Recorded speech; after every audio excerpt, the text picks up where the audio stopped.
What's up, Taiwan? I'm Erika Liu with 10 minutes of news from here in Taiwan and around the world. Taiwan's Air Force is doing exercises to defend the skies above Taiwan. They are taking place just before the Lunar New Year. Jaime Yocon reports. Mirage 2000s taking to the skies, and F-16s practicing special maneuvers. These are just some of the fighter jets taking part in the Tianlong drills, Taiwan's largest Air Force exercises, which this year happen to take place close to the Lunar New Year.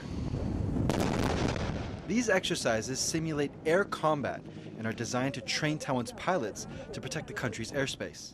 与 F-16型机对抗的情况之下，是借由队员的良好作战的操作以及默契的配合，我们是全数将4架模拟的红军全部击杀。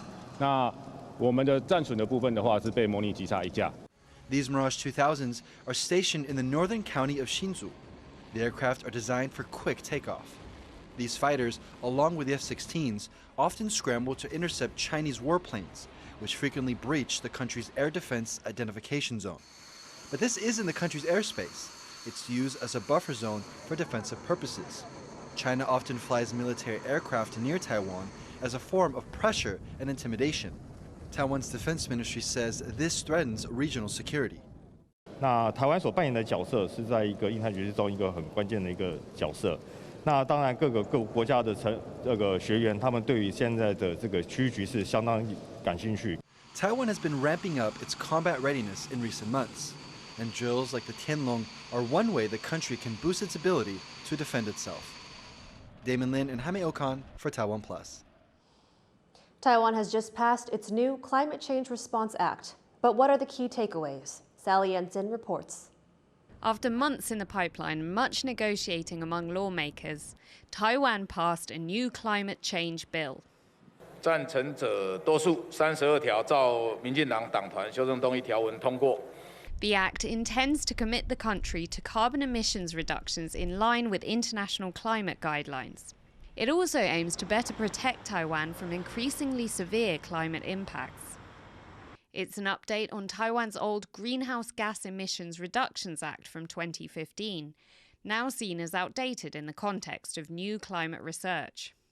The main differences are a carbon fee for the country's 287 biggest polluters to be implemented by 2024, clarification on the climate roles and responsibilities of different government departments, a just transition designed to protect human rights in the shift to renewables, and midterm targets towards net zero emissions by 2050.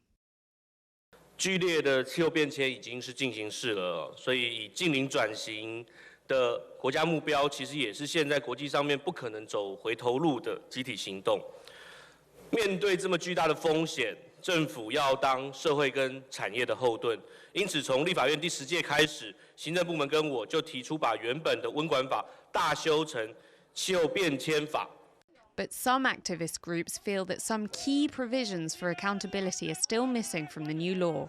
其实我们觉得比较可惜的一个部分是关于这个所谓的公民诉讼条款，也就是大家所熟知的这个气候诉讼的部分。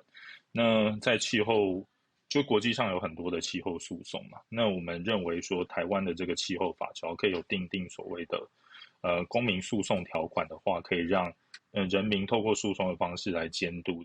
While the new Climate Change Response Act shows Taiwan's deeper commitment to reducing its impact on the planet, concerned groups feel more work needs to be done if the country hopes to achieve these ambitious goals. Kama Xu and Sally Jensen for TaiwanPlus. Taiwan's National Financial Stabilization Fund says it recorded almost $30 million in unrealized losses last year as it helped prop up the country's stock market. The fund was set up in the year 2000 to serve as a buffer against unexpected external factors in Taiwan's equity market. In July, the Ministry of Finance allowed the fund to make its 8th intervention in the stock market in response to a volatile U.S. Federal Reserve.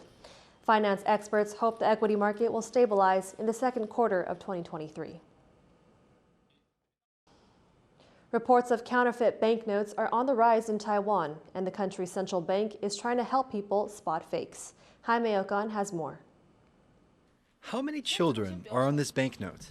The actual answer may surprise you. Reports of counterfeit bills are on the rise as the Lunar New Year approaches. And Taiwan's central bank says there's an easy way to tell if an $1,000 banknote is a fake. This commonly used note is worth about $33.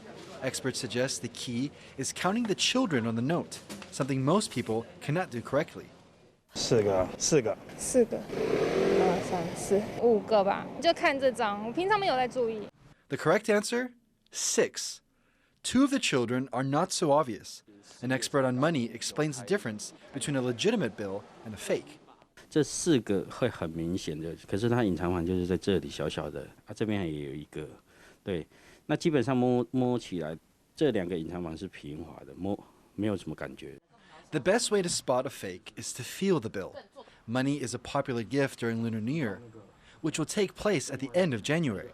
And with a little knowledge, people can avoid accidentally giving their loved ones worthless pieces of paper. Damon Lin, Sam Robbins, and Jaime Ocon for TaiwanPlus. A new survey has found that 98% of working people would consider taking on extra jobs over the Lunar New Year. That's as low wages and a sharply rising cost of living are leaving many short of cash. But a growing number of companies looking for extra hands are also piquing workers' interest, with offers of slightly higher pay. Jean Van Trieste has this report. It's the season when Taipei's Dihua Street turns into a giant holiday market.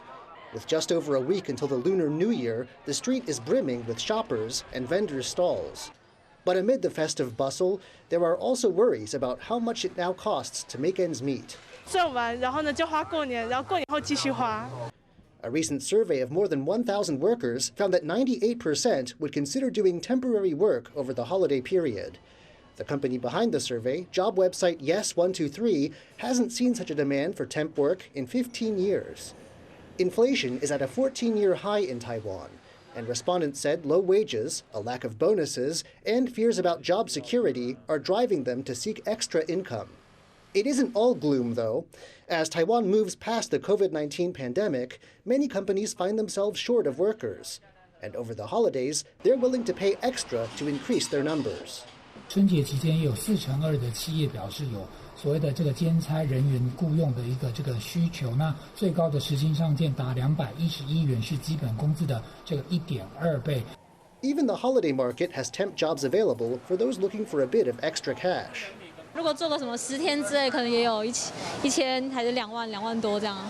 Though this period is usually seen as a chance to see family and take a break, financial considerations are now weighing heavily on many. And that means this year's New Year holiday season is set to be a busy one for workers in Taiwan. Eason Pan and John Van Trieste for TaiwanPlus. The Taipei International Book Exhibition is set to return to its usual January time slot. This comes after a 3-year disruption caused by the COVID-19 pandemic. This year's fair is themed the multi-universe of reading. Organizers say it aims to give book lovers different ways to experience literature. It'll feature installations inspired by world classics such as The Old Man and the Sea by Ernest Hemingway. Poland is this year's special guest country for the first time, with Polish authors set to be featured prominently throughout. The exhibition will be held from January 31st until February 5th. 我们好像真的可以回到一个过去书展它应该有的一个样子，在阅读的这个世界里面，我们可以做非常多的展演。其实它有非常多不同的角度。那我觉得书展它也一直有一个继续推广阅读的这个功能啊。Thank you for watching What's Up Taiwan. Remember to download the TaiwanPlus app for more stories from Taiwan and around the world. Finally, we leave you with images of a T-Rex dressed up as a Chinese god of wealth at the National Museum of Natural Science in Taichung. I'm Erika Liu. Take care and see you next time.